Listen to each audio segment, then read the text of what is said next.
Hey, what's going on, guys? What's happening? What's happening? Welcome to Pillow Talk with Dr. Boyce and Dr. Alicia Watkins. My name is Dr. Boyce Watkins, and I'm here with my lovely wife, Dr. Alicia Watkins. How's everybody doing today? I hope you guys are doing well. Dr. Alicia, can you hear me, ma'am? I can hear you just fine.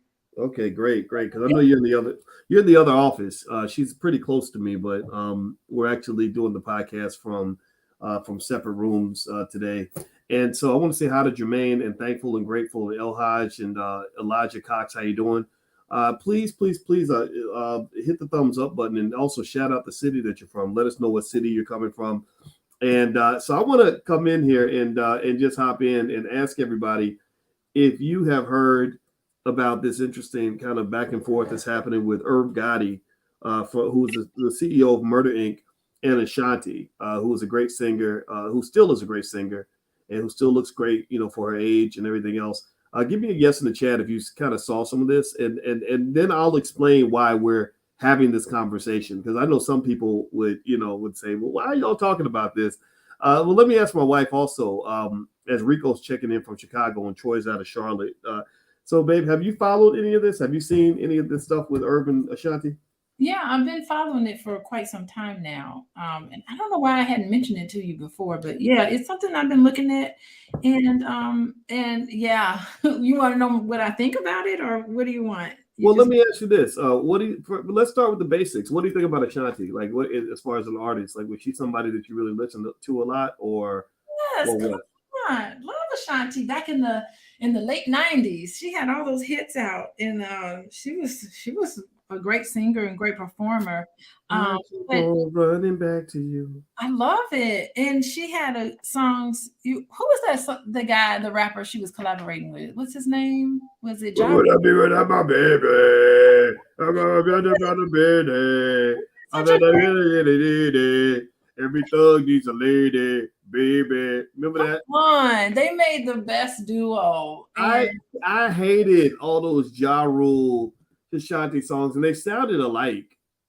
yeah, but they were good. And they were cute. Like she was like cute and dancing around and singing all like her voice was just it really her voice and his voice just worked. It seemed to work for me. It worked for me. So It was I a like nice it was that. a nice balance. It was a balance like salty and sweet, or hard and soft. And also it reminded me like of a black version of like Grease with Olivia Newton-John and John Travolta. Tell me more, tell me more. You know what I'm talking about? Yeah, Yeah. that's kind of what that was, and I think that's why they did so well. Is because you had the masculine and the feminine. Is it? What do you think about that? Do you Yeah, think I about some mean, of these it on point? was, for the most part, I think it was just positive. It was just nice to see. You are so, they actually recreated that. Look at that. I hadn't even realized it, but it was just nice to see. I liked it because it was a nice breath of fresh air. Because I think in the late '90s we had Lauren Hill, we had a lot of other people that were doing like some really good positive music back then. So bravo, bravo to them. That's what I think. Yeah, yeah. I mean, Mhm. I think that I didn't like the music. I'm not gonna lie. It didn't do anything for me. It drove me crazy. I felt like honestly, I was hearing the same song over and over again, but I can't deny the success that they had, right? It's like I have to acknowledge that. And it seemed to me that they figured out, like, okay, this is our formula, and we're Mhm. going to just ride this sucker till the wheels fall off. What do you think? I mean, I Yeah, can I think mean, I heard a lot of songs that sounded alike. yeah, so you're speaking from your own experience. I think if you look and see the success of their songs, you'll just say it's just not for you. But a lot of people enjoyed the music, and it just seemed to have just stopped all of a sudden. And it seems like a lot was going on back in the late '90s with hip hop, and so Irv Gotti to me is giving us a nostalgic trip down memory lane with Ja Rule. And I did see the interview. I think it was some show where you get on there and you drink alcohol and talk a bunch of stuff. Are you talking about Drink Champs? I think that's where I saw Ja Rule and Irv Gotti. They were talking about the good old days and they were chopping it up and they were drinking. And I think that's when it came up about Ashanti. The topic of Ashanti came up. How could it not? And I think that's when they started telling stories. Ah, okay. Did you see So the video? I did not, I can't really watch a whole episode of Drink Champs. Not because I don't like the show. I respect it, but it's like I think I have a thing with black men sitting around drinking all day because I just grew up around that shit, and I saw too many of my uncles becoming alcoholics and winos and Oh, drug addicts, and it just didn't you appeal to me just saw, growing up. you, I feel like the alcohol is too much of a part of American culture. So that's my own bias, right? Like I'm not putting that on anybody else, but I am saying that I kind of feel like as black men, this idea that that we show our masculinity by how much we can drink and smoke. I just think that's a little flawed. I still remember we were in Guyana and we sat down with that dude who I strongly suspect was a drug dealer because because of the way he was balling out of control. And he offered me a drink, and I said no, thank you. And he said, in Guyana, men will make fun of you if you don't drink. And I said, I don't give a shit.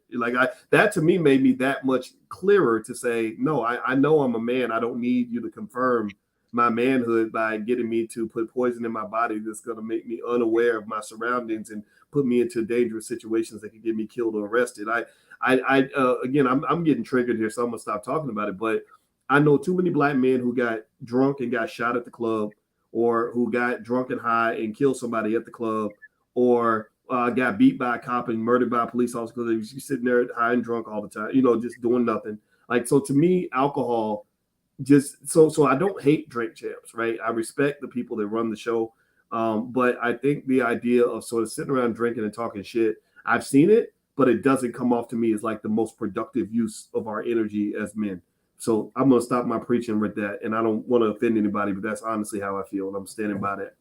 Okay, so what I was trying to say is that for you, when you see anything that's paired with the introduction of any sort of alcohol, in your mind goes to that tragedy.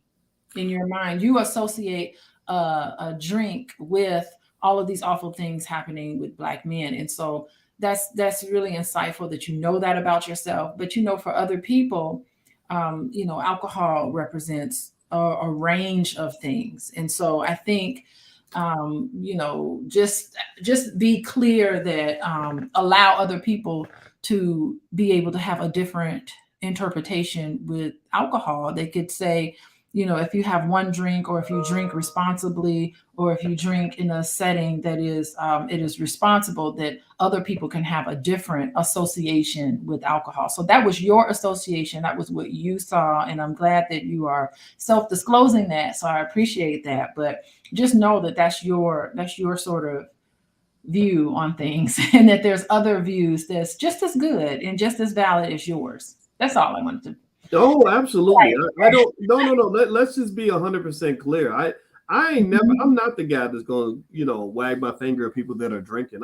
I'm going to be the designated driver. That's it. I like having you with me. Yeah. So to me, I feel like the fact that I'm not drinking means it's like okay, as a black man, it's one less thing I got to worry about.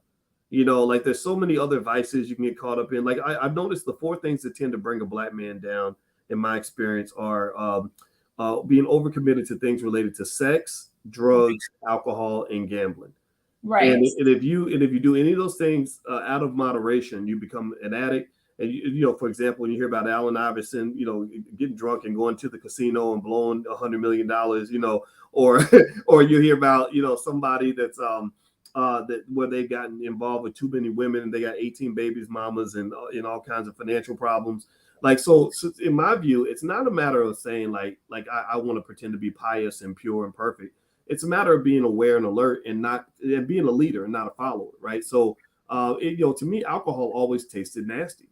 I didn't like the taste when I was a kid, so I was like, why in the hell am I going to teach myself to drink something that's nasty and unhealthy just so I can fit in? And in fact, actually, and I think everybody and I want to encourage those who don't drink to feel like that's okay. There's actually a study. If you go to addictioncenter.com, they said that alcohol is actually 3 times more harmful than cocaine or tobacco. And I think that they say that it's more harmful because we take it so lightly. We just think drinking is not a big deal, and you have a lot of deaths that occur. You have more deaths related to alcohol than any other drug. And I can say this all day, and what's going to happen is you're going to have people that are going to get mad at me for saying that because they have a different relationship with it. But I just say, when you take it out of the equation, it just changes so many things in our lives. Like, look at how many college campus rapes happen.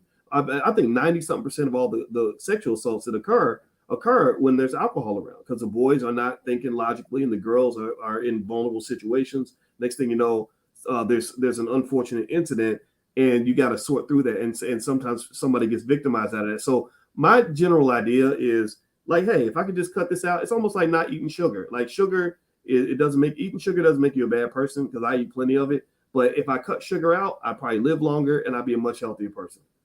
Well, yeah, I mean, I think what you're saying is that I don't know why people would get mad because someone else has a different point of view. To me, I don't even understand why people would get mad at that. But the thing is that there's nothing wrong with sex, right? What's wrong with it is when it just goes, it takes over your life, and it's used in a way that's kind of harmful to you and the people around you. There's nothing wrong with gambling. There's nothing wrong with alcohol in and of itself. It's just, if you indulge a little too much, because, sex, alcohol, gambling, a lot of people use that as a celebratory moment, right? And so, of course, you don't want to live there and be controlled by all of that. You want to be able to be responsible. And I think what you're talking about is not necessarily just alcohol. I think what you're talking about is just adults being responsible for their behavior. Yeah. That's just what it sounds like. And so, that's unfortunate that that triggers you in that way. Like, Yeah, you are something for you to kind of look at. But I think what's really happening is this being responsible for your behavior. And I mean, if we want to get into the topic today, the issue with Irv Gotti is just in this sort of kind of atmosphere. He felt that he needed to talk intimately about his private relationship with Ashanti, apparently, and a lot of people have thoughts about that. What did you think about that? Yeah, you're right. You're right. Thanks for bringing me back on point. And by the way, before we move on, I want to remind everybody you are listening to Pillow Talk with Dr. Boyce and Dr. Alicia Watkins, and this is where we're both professors, so we like to just have conversations that we hope are insightful about things that are happening in the world, particularly in the areas of love and money. Dr. Alicia is a licensed therapist. She sees couples on a regular basis, as well as families and individuals. And my PhD is in finance. And so areas that relate to love and money, we love to talk about these things. So let's jump in, hit the thumbs up button. Everybody take a second, please hit the thumbs up button. So let's talk about Irv Gotti and Ashanti. So here's the interesting thing about this, right? So I'm gonna throw something out at you point blank. I want to ask everybody, give me a yes or no in the chat. If you agree or disagree with this statement. Okay, so there's a conversation now that where basically people are saying, why is Irv Gotti talking about Ashanti? Keep Ashanti's name out your mouth. Why are you talking about Ashanti? You dated Ashanti.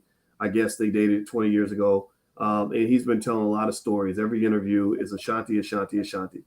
Now, and he's explained kind of why he's done that. But I did think it was kind of odd too when I sort of saw that. I personally would never do that to somebody I dated a long time ago. But I'd be curious to ask everybody, do you think that there's like a double standard? And the reason I ask about the double standard is because you've got a lot of shows out here. You got shows like the Real Housewives, Basketball Wives. You've got docuseries, whether it's extreme things like Surviving R. Kelly to What's Love Got to Do with It with Ike and Tina Turner, where women are encouraged to tell their stories about the men that they've been with. There's a whole billion-dollar industry of women on reality shows, basically because of the relationships they had with famous men, talking about their experiences with those men, telling their stories about their experiences with those men. So do you all think that there's a double standard? Give me a yes or no in the chat, and I'd like to hear your thoughts on this, dear. But like, really, I wondered if there's a double standard, because I see women all the time, talking about their relationships they've had with famous men. So when the script is flipped, it seems that everybody's offended and shocked that he would do this. What do you think?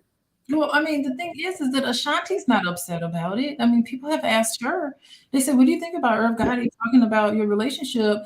From my understanding, is that she's like fine with it. She's like, okay, if he wants to, it doesn't seem like she is very uncomfortable with what he has been saying about their relationship. So I Hmm. don't know why would everyone else be outraged if she herself doesn't really seem to have a big issue with it. It doesn't seem like it really bothers her so much. Well, I'd like to ask everybody a question in the chat. Yes or no? If you had, would you be offended? Like, do you think it's inappropriate? Like, if you have an ex, think about somebody you dated 5 years ago, 10 years ago, 15, 20 years ago.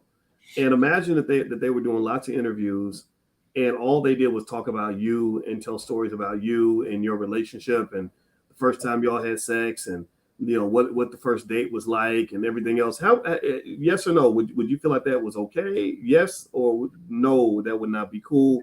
What do y'all think? And I want to ask everybody that because when I think about shows like Basketball Wives and others, I remember when I first saw Basketball Wives, I remember thinking, I wonder how their husbands or ex-husbands or ex-boyfriends feel about them profiting from the relationship that they had. Like literally most basketball wives, the only reason they're on the show is because of who they dated, who they were married to. They're eating off of that. They're eating off the name of that person. And I personally wouldn't enjoy that. I've seen some athletes who said that openly. They said, look, I don't like my wife being on any of these shows. So I really kind of felt for it. I didn't agree with what Irv was doing. I kind of felt like honestly I feel like that's a little tacky. I think that what happens between you and that other person is between y'all. But it ain't like he's the first one to do this. Yeah, remember Superhead? Remember Oh Lord Jesus, not Superhead. Did you bring up Superhead? Oh, that book. I read that book from cover to cover. It's Did really funny. you? Yeah, I was getting the tea on that one. But Wow. she didn't tell all the names, but she was telling some names, boy. Yeah. Wow. Yeah, you That's don't remember that book? I remember I don't remember her Superhead. real name. I remember her book. I remember her, what she was famous for. Um, I also remember being just surprisingly really impressed with an article that she wrote for I don't know if it was Vanity Fair. So because you know how it is, the more ratchet a black person is, the more white people just think that they're awesome. Like they like with Lizzo and people like whatever you do, the more debaucherous your stuff is, the more they'll put you ahead of like a decent black woman who's actually trying to like be known for her brain, whereas well she's known for her head. But but yeah, with Superhead, I do remember her making a lot of money, probably millions of dollars, by telling stories, private stories about the men she'd been with, and I just think that's kind of tacky. And I think that if that was a man doing that, saying, "Look, let me tell you about all the famous women I've slept with," I don't think the women would be so cool with that. And I just wonder why, where this double standard kind of comes from. Yeah, was there Bobby was it Bobby Brown wrote a tell-all book? Mm, Bobby Brown, do you remember when you met with my mom and she was talking about the book she read? yep, Bobby yep. Brown, it was Bobby Brown, right? He did a tell-all book about all the women he was with. Yeah, yeah. And I We had thought a whole conversation about how tacky it is to kiss and tell. Remember, we were talking about you don't kiss and tell. That's just so tacky. You don't yeah, I wouldn't, I feel like, and here's the thing too. This is just taking it back to everybody who's listening. Uncle Boyce advice. You're the relationship expert, but I'm just the OG who has something to say about this. I would encourage anybody, especially those of you who like to keep your business private, don't ever date somebody who's going to kiss and tell. I know it's hard to make hard and fast rules, and I'm sure you have something to say about that, but I would just tell everybody, and I'm gonna say this I'm not super famous. I'm more internet famous, but I do go to cities around the world and people recognize me on the street. So, I'm not a private citizen in that regard. And I can just tell you when I was single and I was looking to mingle and trying to decide what type of woman I wanted to be next to, I looked at how that woman carried herself. I looked at also, things like intelligence levels and attractiveness, but then I would also pay attention to your discernment. To me, part of class is knowing what should be private and what should be public. You know, that's so, so if you taking booty shots on Instagram, that wasn't my style. I mean, I applaud everybody's freedom and right to do whatever they want, but I believe that men who are and women too, who are strategic and intelligent, have something to lose. They don't want to be around somebody who's going to kiss and tell. So if you're going to go out publicly and tell the whole world everything about your ex-husband, or spill all the tea on your ex-boyfriend because you feel like you got done wrong, that's gonna, I think, repel a lot of decent people from wanting to be with you. I don't know. I'd love to hear everybody in the chat. Let me know what you all think about that. But go ahead, Beck. Yeah, I think here's the conundrum here. If you have an experience, okay, so for instance, you had an experience while you were at Syracuse University. Okay. And some of the experiences you had there were positive, and some of the experiences you had there were not so great. But what happens is that, boys, that's your experience, right? So and once you experience that, that's part of your story. Like, you can't tell the story of Boyce Watkins without including some of the stories that happened at Syracuse University. So Syracuse could say, you know what, Boyce, that's kind of tacky. You telling the intricate details of this university, that doesn't make any sense. And I don't think Syracuse has the right to do that, because it's I don't think you can tell somebody what they can and cannot talk about in terms of experiences, and being able to talk about it and write about it in a way where it can be useful to the public. So just as Syracuse can't tell you what to say, I don't think anybody can tell another person, okay, you have these experiences with me, you can't tell anybody anything. So I think it's just like a little slippery slope, and a line that needs to be drawn about what's comfortable for you to disclose about yourself, while at the same time being respectful to other people in your life. Because now it's going to be like nobody wants to talk to you because they don't know when you're going to throw them under the bus and say all these things. And I think that was the reason why, I'm going back to Bobby Brown, I think that's the reason why Bobby Brown wrote that tell-all book. Perhaps it was because he felt like all of these stories were being told about him, and he wanted to be able to tell the book from how he saw it and from his perspective, and he named names because everybody's talking all this stuff about me. I had to bring that in. Why don't they just let me live? Go ahead. Okay. Exactly. I think that's the title of the book. My prerogative. Was that the prerogative, right? So I can do what I want to do. And so, maybe Irv Gotti's like, look, it happened. I'm going to write about it. And it seemed like Ashanti's like, yeah, it happened. He wrote about it. That's his story. We ain't been talking about Ashanti in a long time. I don't even know. Has she put out a song since the 90s, since the late 90s? I think she has, but I don't think anybody's really into Ashanti on that level. She's probably like, thank you, Irv Gotti. But you know what? Let's Nobody's been talking about me. Well, but first off, let's give her a shout out. I think I saw some some pictures she had taken and whatever. She looks great, for her age. I don't know how old she is. Does anybody know how old Ashanti is?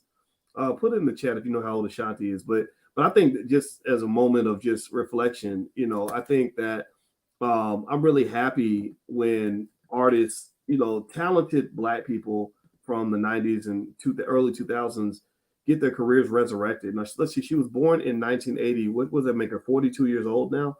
And she looks great, at the age of 42. And, which is completely inconsistent with that old theory on Kevin Samuel's show where the women over 35 are leftovers and all this other stuff. I never believed that. I think that there's so many beautiful women in their 40s and 50s and everything else, and Black don't crack, and Black women are just the prettiest things ever. So she reflects that, right? And I'm happy for her for that. And you are right, though. I think that if you take it in stride, right? If she isn't spending her time being offended, like, oh, the audacity of him to talk about me, maybe she might stop and say, I'm so glad he's talking about me, right? Like because there is, and this gets to the economic side of things, and I want to make a couple comments on the economics of all this, the stuff the media isn't talking about. But before I do that, if everybody could do me a favor, please hit the thumbs up button, thumbs up, share, subscribe. You are listening to Pillow Talk with Dr. Boyce and Dr. Alicia Watkins. My name is Dr. Boyce Watkins. This is my wife, Dr. Alicia Watkins. And Dr. Alicia is a licensed therapist and a full professor of social work. She's a certified clinical trauma professional. And so if you'd like to learn more about the work she does, you can go to coachingwithdralicia.com. That's coachingwithdralicia.com. The URL's on the screen. And also, don't forget that I love to talk about stock market investing, and we trained over 1 million Black people to buy their first share of stock in the Black Business School. I'm really proud of that.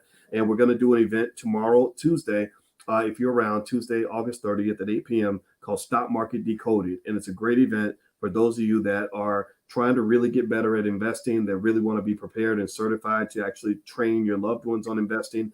And so if you'd like to join that event, just go to boycewatkins.com and you can actually gain access to the event. It's free to everybody who's in the Black Stock Market program, but everyone else, there is a small fee, but you get to take the certification exam and get a certificate after it's done. All right, so with that said, let's talk about the financial side of this Ashanti and I want to say Ashanti Ja Rule thing, but that's wrong. Ashanti and there's Ashanti and Ja Rule. And I remember I was comparing it to like the Black version of Grease and John Travolta and Olivia Newton. You see the similarity? Oh yeah. Yeah. I mean, you can just see that, right? Like, so ain't nothing new under the sun. A lot of these models are replicas of other things that have happened before. But when you get back to Ashanti and Irv Gotti, there's a huge financial undertone to all this. And Irv hit this really well in a very articulate way. So the Shade Room interviewed Irv and said, why do you keep talking about Ashanti? Why do you keep talking about Ashanti? And the first thing he said that I thought was quite intelligent. He said, because of that. And she said, what are you talking about? He said, because you keep asking me. Y'all keep asking me about it. So I'm answering the question, right? Which, that's a good answer, but it's also a little bit of a cop out, right? Because you could just say no comment, right? But he's answering, and that's fine. Then he says something that I thought was really important. He says, I'm doing a documentary. And this Netflix documentary, I believe he said Netflix, on Murder Inc. He said, I can't talk about Murder Inc. and the history of Murder Inc. I can't tell my story without incorporating Ashanti. Ashanti is a big part of Murder Inc.'s history. And so there's a big financial implication to this. And so there's two messages here. Number one, for him, I think a lot of it is about the money. This story is part of his, he now has more wealth because he engaged with Ashanti, right? He has wealth because now he has a story that people will buy. And then also, generally speaking, anybody who connects with a big brand then has a story they can sell. For example, if I went out and let's say I went out and got sexually assaulted by Oprah, not that that would be a weird, I know it's a weird visual, but then I'd have this $1 million story I could go sell to media outlets. So there is a huge financial undertone to why these stories get told in a specific way, why these interviews are happening. He has to promote this documentary in order for it to make money. The documentary was purchased by Netflix because he had these stories to tell. And I'm sure they expected him to share the Ashanti story, not just because it's important, but because they know people are going to watch because of that. So what are your thoughts on what I just said? Okay, so this is the first I'm hearing about this documentary. I must not have been keeping close. I mean, it has definitely piqued my interest. And because that's my prime time back then. So for me, it's going to be a very nostalgic kind of trip down memory lane. What was happening behind the scenes, and nothing is more salacious than a nice turbulent love affair.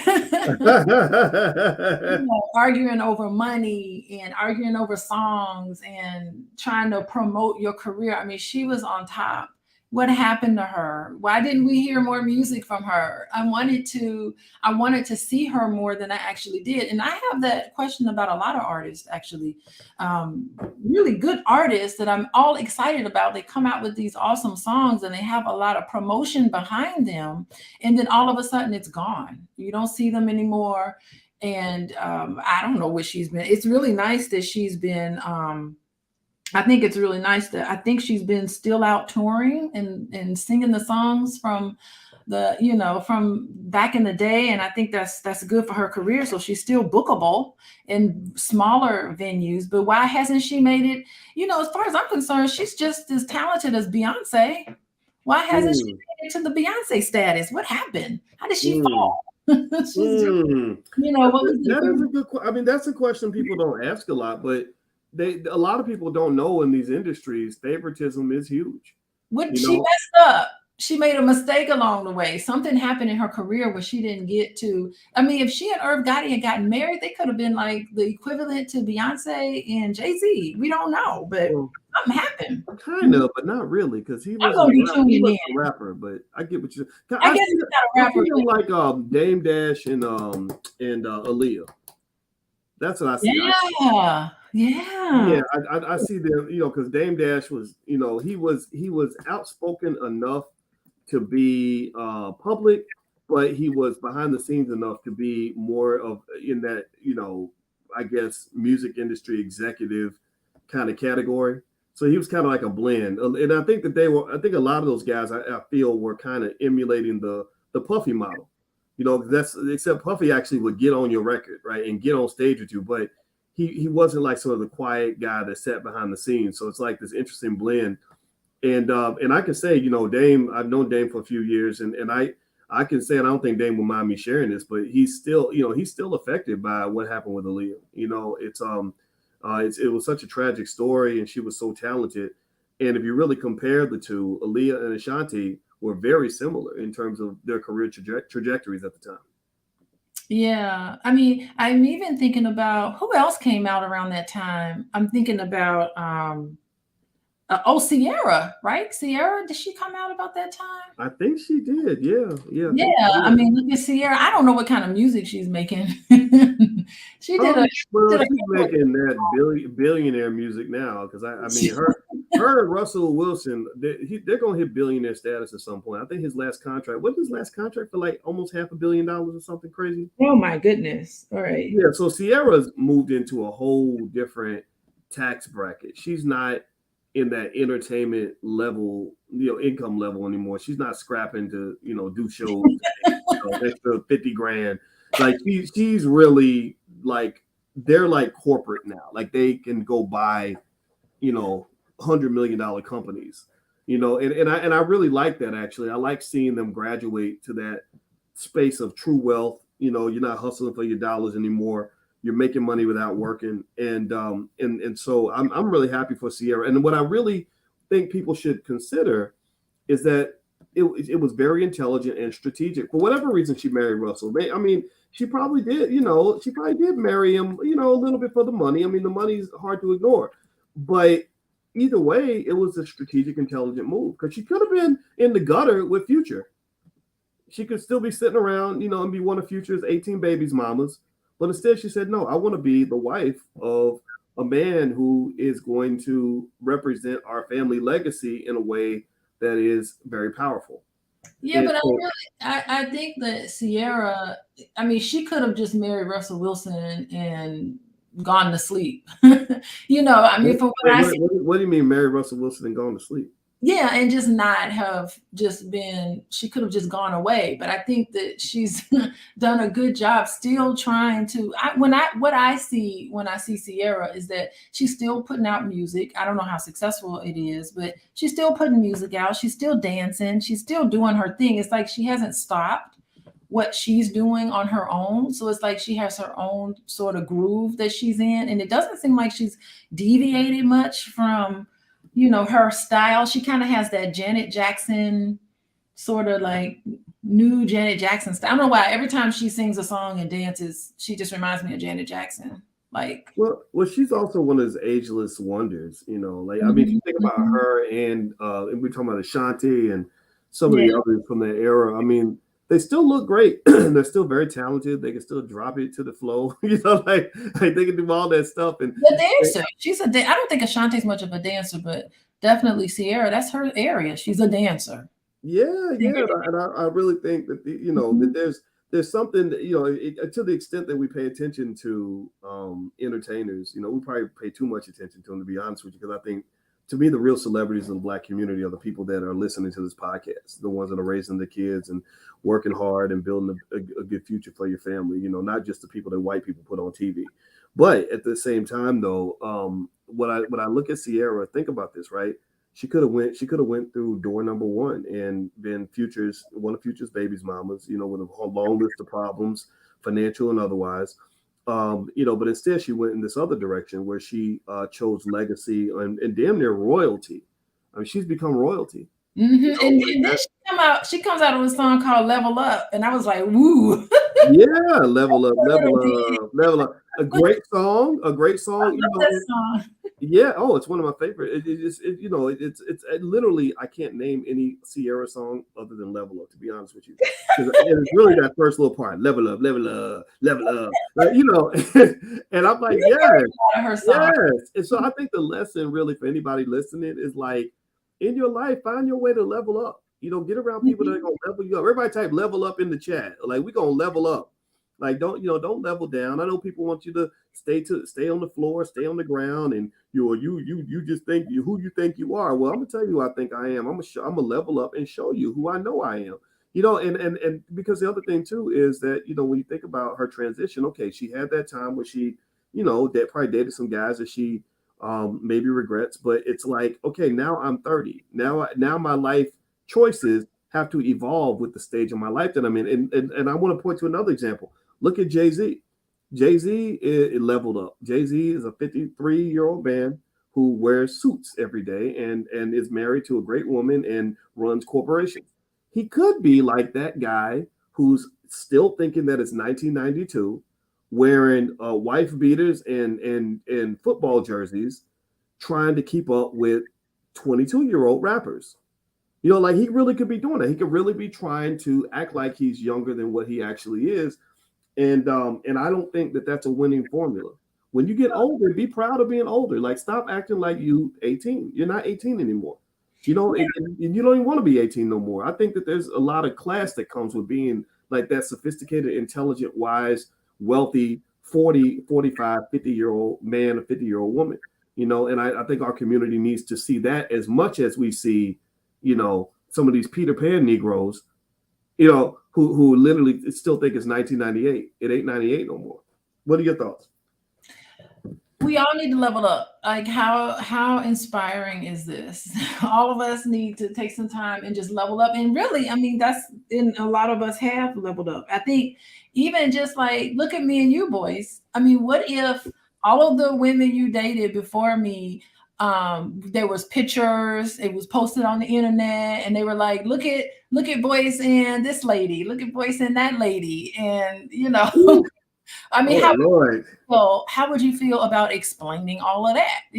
How would I feel about explaining all of that? So, I mean, I think sometimes we got to be a little compassionate for celebrities. I mean, just all of y'all in the chat, what happens who are listening to us today? How would you feel if everybody you've ever dated, someone took pictures of and kept asking you about what happened with this person, what happened with that person? I mean, you pretty soon, I don't know, in that moment, I don't know if you're proud of everybody you used to date, but it was just where you were in that moment. So, you can think about. I think I leveled up. Do you think you leveled up, Boyce? Oh, I know I leveled up. I know I'm married the girl of my dreams. I know I leveled up, and I can tell you, it's you're right. I mean, it's to give people a taste of what it means when you kind of when you are a little more public. It's like imagine if people that didn't even know you, from high school, are suddenly on VH1 talking about you as if they know you well, or somebody, and that was I can even say that even in my experience, I remember I would start getting Facebook friend requests from people who'd be like, "Yeah, you remember me from such and such?" I'd be like, "I have no recollection of you whatsoever." But but I know that they would know me because they'd be like, "Oh yeah, we were in Mrs. So and so's class." And da, da, da. And I'd be like, I don't remember having one conversation with you or anything. And so what'll happen is because I think that what happens is that especially with big major celebs, I'm not a big celeb, but for the major celebs, I've noticed that like their experiences are much stickier than everybody else's, meaning that for most regular people, if you argue with somebody, or if you have a conversation with somebody, or you talk to the barber about getting your hair cut, or you go to the grocery store and talk to the clerk, they're not going to remember you 5 years from now. They're not going to have any recollection of that experience. But if you're Will Smith and you went and you ordered the cheeseburger at McDonald's, then that McDonald's person is going to remember that story forever. And in their mind, they're going to feel like I have a Will Smith story that I can repeat 1,000 times. So, and imagine this happening a couple hundred times a day with all the people that you meet. That's a lot of weight to carry.